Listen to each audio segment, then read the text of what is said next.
నడి వయసులోకి వచ్చాక మహిళల శరీరంలో అనేక మార్పులు చోటు చేసుకుంటూ ఉంటాయి. హార్మోన్ల పరంగా అనేక చిక్కులు కనిపిస్తూ ఉంటాయి. హై బీపీ, షుగర్ వంటి జీవనశైలి జబ్బుల తాకిడి పెరుగుతూ ఉంటుంది. ఎముకలు బలహీనమవుతూ ఉంటాయి.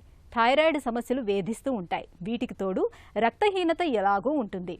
మెనోపాజ్కు దగ్గర అవుతూ ఉండటంతో శారీరకంగా మానసికంగానూ చిక్కులు ఎదురవుతూ ఉంటాయి. ఇలాంటి పరిస్థితుల్లో రోజువారీ ఆహారంలో కొన్ని ప్రత్యేక జాగ్రత్తలు తీసుకుంటే మంచి ఫలితం ఉంటుందని చెబుతారు పోషకాహార నిపుణులు. నడి వయసు మహిళలకు మేలు చేసే ఆహార నియమాల గురించి ఇప్పుడు తెలుసుకుందాం.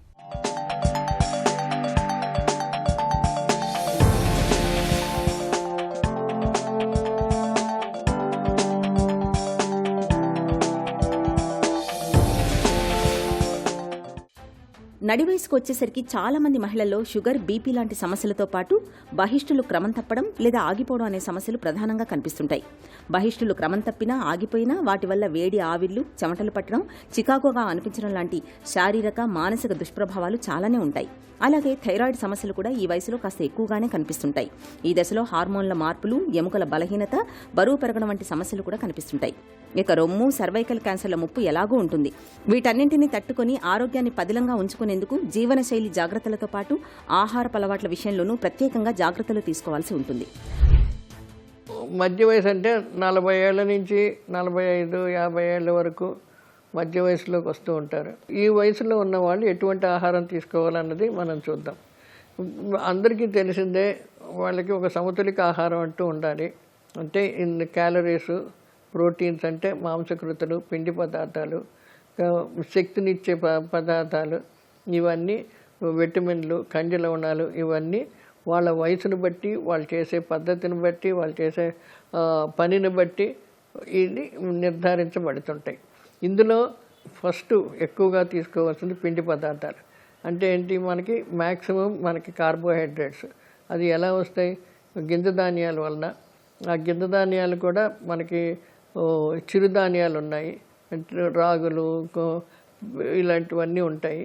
తర్వాత ఇప్పుడు చాలా మటుకు క్వీనియా అని ఎన్నో రకాలు రెడీమేడ్ వస్తున్నాయి. తర్వాత బ్రౌన్ రైసు, తక్కువ మరపెట్టిన బియ్యం, దాన్ని దంపుడు బియ్యం, ఇటువంటివన్నీ వస్తున్నాయి. వీళ్ళకి ఏంటంటే ఆహారం క్వాంటిటీ అంటే ఎంత మోతాదు తినాలని తగ్గించుకొని దాని యొక్క క్వాలిటీ అంటే అది ఎటువంటి ఆహారం తినాలి అన్నది ఆలోచన చూసుకోవాలి. ఇప్పుడు నేను గింజ ధాన్యాలని చెప్పాను. గింజ ధాన్యాలు ఎక్కువగా తక్కువ మరపెట్టిన బియ్యం తీసుకోవడం, తర్వాత ఈ రాగులు, పెసలు, ఇలాంటివన్నీ పొట్టుతోటి ఉన్నాయి తీసుకోవడం మంచిది.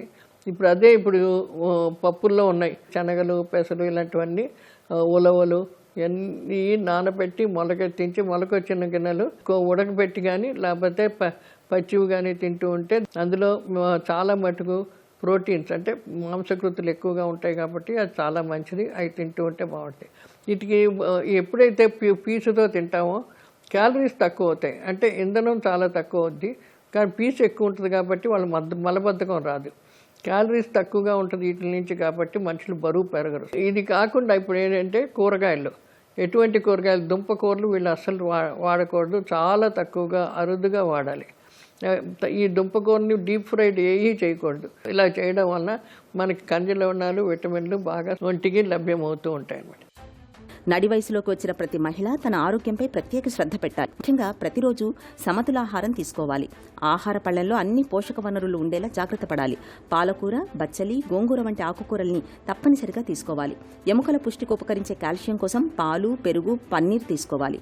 ప్రోటీన్ కోసం పప్పులు, శనగలు, గుడ్లు, చేపలు మంచివి. రోజు తప్పనిసరిగా ఏదో ఒక పండు తినడాన్ని అలవాటు చేసుకోవాలి. యాపిల్, అరటి, పప్పాయ, దానిమ్మ వంటి పండ్లు శరీరానికి చాలినంత శక్తిని అందిస్తాయి. ఎక్కువ నూనెతో వేపిన పదార్థాలు, ఫాస్ట్ ఫుడ్, బేకరీ ఐటమ్స్, చక్కెర ఎక్కువగా ఉన్న స్వీట్లను బాగా తగ్గించాలి. ఇవి బరువు పెరగడమే కాక గుండె జబ్బుల్ని తెచ్చిపెడతాయి. సమతుల ఆహారంతో పాటు రోజు అరగంట పాటైనా నడవాలని చెబుతారు డాక్టర్లు. ఇప్పుడు ఒకటే చోట కూర్చొని ఇంకే పనులు చేయకుండా ఏదైనా తాలింపు పెట్టుకొని చేసుకోవాలంటే వాళ్ళు ఫుడ్ చాలా తగ్గించవలసిన అవసరం వస్తుంది. లేదు, బాగా యాక్టివ్గా అటు ఇటు తిరుగుతూ చేసుకుంటూ అన్ని పనులు చేస్తున్నాము, లేకపోతే ఉద్యోగాలు చేస్తున్నాము, బస్సులు ఎక్కిపోవాలి, లేకపోతే చాలా దూరం నడవాలన్నప్పుడు వాళ్ళకి ఇంధనం ఎక్కువ ఉన్న ఆహార పదార్థాలు వాడాలి. తినే ఆహారంలో ఎక్కువ క్వాంటిటీ తినచ్చు, తగ్గించుకోకుండా దాన్ని సమతుల్యంగా తీసుకోవాల్సిన అవసరం ఉంది. ఇది కాకుండా ఇంకేంటంటే కూరగాయల్లో దుంపకూరలు అన్నీ తగ్గించుకొని ఆకుకూరలు చాలా కనీసం ఒక 100 రోజుకి ఒక 100 గ్రాముల ఆకుకూరలు వచ్చేలాగా చూసుకోవాలి.